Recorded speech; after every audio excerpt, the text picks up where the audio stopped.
News 13, your main source for news. Next at 6, we take you to a local farm with no soil, no crops, and no livestock. And those are all little baby oysters. They're sort of transparent right now, but you can see the little brown bellies.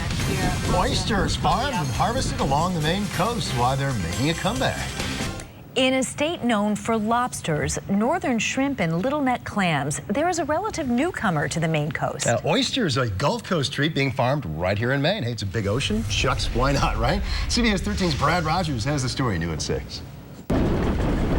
Though not for everyone, plump, juicy oysters are growing in popularity. And Maine oyster farmers like Abigail Carroll couldn't be happier.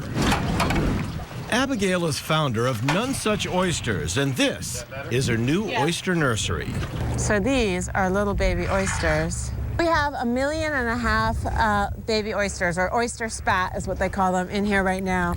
And those are all little baby oysters. And they're just sitting on the bottom. Water is being pumped up through the mesh below the oysters, and the oysters are sitting at the bottom feeding. This is pumping 800 gallons per minute. So we're getting a lot more water flow. The faster the flow, the faster they grow. When they start growing, in my experience, they sort of pop, and then the growth happens. It's this big onslaught, and all of a sudden these little guys are an eighth of an inch and a quarter of an inch, and they start expanding, and it's kind of hard to keep up with them.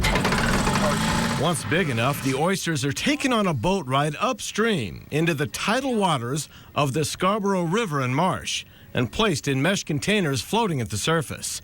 Here they continue growing to maturity, feeding on billions of phytoplankton or algae in the water. So the idea is to keep them on the surface where most of the phytoplankton is. When Abigail started farming oysters, she realized this salt marsh would be the perfect place for her aquatic farm. Oysters thrive in moving water. As you can see here, we've got great tidal action and great currents. They sort of sit at the water surface, and as the water ushers through, the oysters filter water, and they eat. And the more they eat, the fatter they grow, and the fatter they grow, the happier we are. By feasting on algae blooms, oysters also help purify the tidal waters.